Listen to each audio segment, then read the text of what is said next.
It was raining that evening, the kind of steady silver rain that paints the world in quiet. Anne and I sat by the fire, our teacups warm between wrinkled hands. She asked me, ever so gently, "Margaret, was there ever a moment when you truly stopped loving him?" I smiled faintly. The flames crackled, and a memory, sharp, unwelcome, flickered to life. "There was," I whispered, "and it began with something I found under the bed." Anne looked at me, eyes soft, waiting. The rain pressed against the window, and the clock ticked softly above the mantel. I hadn't told anyone this story in over 40 years, not even my children. It wasn't a dramatic discovery. No shouting, no broken plates, no slammed doors. It was worse than that. It was quiet, so quiet that I could hear my own heart breaking as I knelt beside the bed that night. This was many, many years ago, when I was still young, still full of hope. I must have been 35. Our children were little. Thomas Jr. was 7, Sarah just 5. We lived in a modest house near the coast, the sort of place that smelled of sea salt and Sunday bread. My husband, Edward, was a teacher, kind, clever, and well-liked by everyone in town. To most people, we looked like a perfect couple. He had that quiet charm, always patient, always smiling. And I loved him with the sort of loyalty that makes you blind to the small cracks forming beneath your feet. We'd been married 12 years then, long enough for comfort to replace excitement, for routine to take over the rhythm of love. But I never doubted him, not once. That evening, he told me he had a late meeting at the school. I believed him, as I always did. He left just after dinner, kissed the children good night, and took his coat from the hook by the door. I remember the sound of the latch clicking shut. It still echoes in my mind. After putting the children to bed, I began tidying up our room. There were clothes on the chair, a pile of papers on his desk, and the faint scent of his cologne lingering in the air. When I bent down to pick up a fallen sock, I noticed something odd. A small brown paper bag tucked halfway beneath the bed frame. It wasn't mine. I pulled it out slowly, curious at first, not suspicious. Inside were things that didn't belong in a married man's life. A set of small silver trinkets, perfume, a silk scarf, a compact mirror, and a pack of unopened condoms. For a moment, I couldn't breathe. My fingers trembled as I held the packet, the word "extra safe" printed in bold letters that suddenly felt cruel. There was no explanation that made sense. No reason why those things should be hidden there except the one I didn't want to believe. The rain outside grew heavier, and in that moment, the house, our home, felt foreign. I sat on the edge of the bed, staring at those things for a long time. Part of me wanted to laugh, to tell myself it was a misunderstanding. Maybe he'd bought them years ago and forgotten. Maybe they want his. But then I found a note, folded neatly between the scarf and the mirror. It said, "Thank you for last night. You make me feel alive again." No name. Just a single red lipstick mark at the bottom.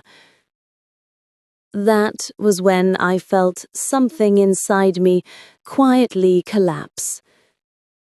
When Edward came home later, he smelled faintly of perfume, not mine. He kissed my forehead, asked if the children were asleep, and poured himself a drink.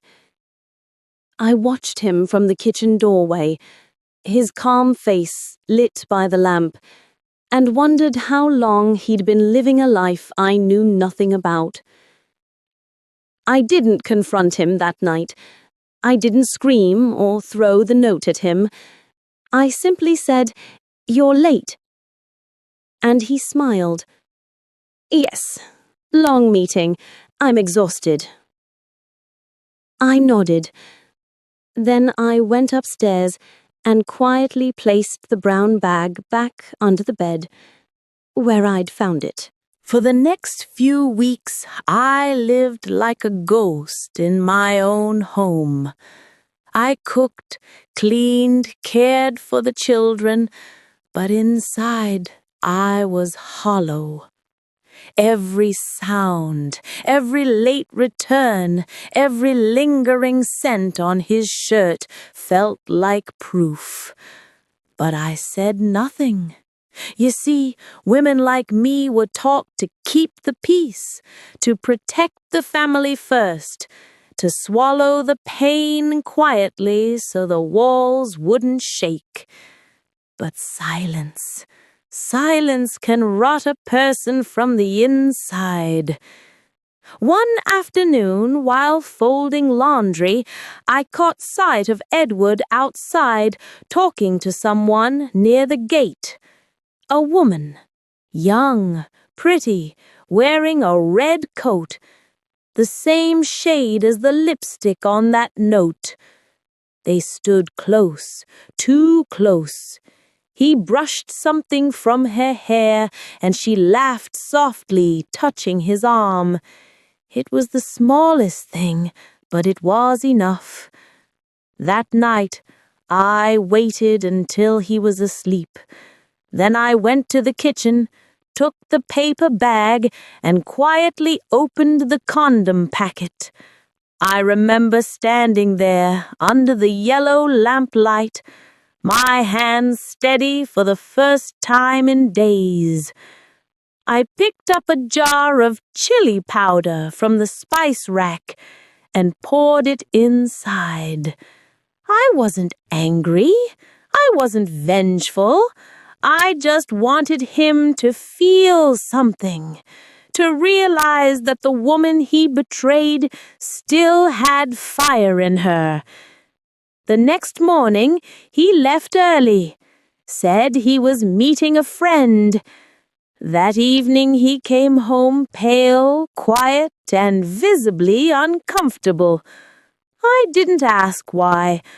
I just poured him tea and said, "Everything all right, dear?"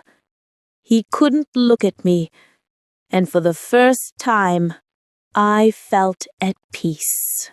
The fire had burned low by then. Only soft orange light flickered across the teacups as Margaret sat in silence. Anne, her oldest friend, didn't speak. She knew that some stories needed space to breathe. Margaret's hands rested on her lap, fingers tracing invisible circles, as if she was still turning over the memory after all these years. "It's funny," she finally whispered, her voice almost trembling. "You think betrayal is a single moment, like something snaps and everything falls apart. But it's slower than that. It starts long before the condom under the bed, long before the late nights and unanswered calls. It starts when two people stop truly seeing each other. She looked toward the window, where the garden had grown wild over the years, and smiled faintly. He used to bring me roses every Sunday. I'd tease him that he only did it because the neighbor's husband didn't. But after a while, the roses stopped, and when they did, I told myself it was because we were comfortable, because that's what love does. It quiets down. I didn't realize it had simply faded. Anne reached over, gently covering Margaret's hand with hers. "What did you do when you found out?" Margaret exhaled slowly. She said, "Nothing dramatic. I washed the sheets, made him breakfast, and pretended, for weeks." There was a pause, long enough for the fire to sigh. "I wasn't afraid of losing him. I was afraid of losing us, the idea of us, the family, the years, the memories. When you've shared decades with someone, you don't just lose the person, you lose who you were with them." She smiled then, a sad, knowing smile. One night I told him I knew. I didn't shout, didn't cry. I just said, "I know, and I'm tired of pretending." He didn't deny it. He only said, "I'm sorry." Funny thing, isn't it? Those two words can be both everything and nothing. Anne's eyes glistened in the firelight. And then? Margaret stirred her tea, the spoon clinking softly against the porcelain. Then I stopped waiting, stopped hoping he'd choose differently.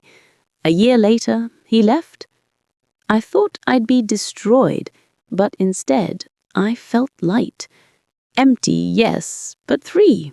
She leaned back in her chair, gazing at the dancing flame. "Time doesn't heal everything, Anne. It simply softens the edges, turns sharp pain into something you can hold without bleeding." Her voice softened further. "I never hated him. I think part of me even understood him. We were young once, then busy, then strangers. Somewhere along the way, the love that built us also quietly unbuilt us." She looked up and smiled, a glimmer of peace in her tired eyes. "But I kept the memory of who we were. Not the lies, not the betrayal, just the beginnings. Because even if he failed to stay, he once loved me well. And that, I think, is worth remembering." Anne nodded, eyes misty. "Do you ever miss him?" Margaret chuckled softly, her voice warm and wistful. "Sometimes, but not the way I used to. Now when I think of him, I hope he's found the peace I eventually did. We were both just human, flawed, lonely, and trying our best to be loved." The clock chimed softly in the distance. Margaret took a sip of her tea, and for a moment both women sat quietly, two old souls surrounded by the echo of lives long lived. Then Margaret said, almost to herself, "I suppose in the end, it wasn't the condoms that broke my heart. It was realizing he'd stopped talking to me long before he ever touched someone else." The fire cracked, a single ember floating up before fading into the dark. Margaret smiled faintly, the kind of smile that carries both ache and acceptance. And with a quiet sigh, she whispered, "Forgiveness doesn't mean forgetting, Anne. It just means I stopped carrying him with me."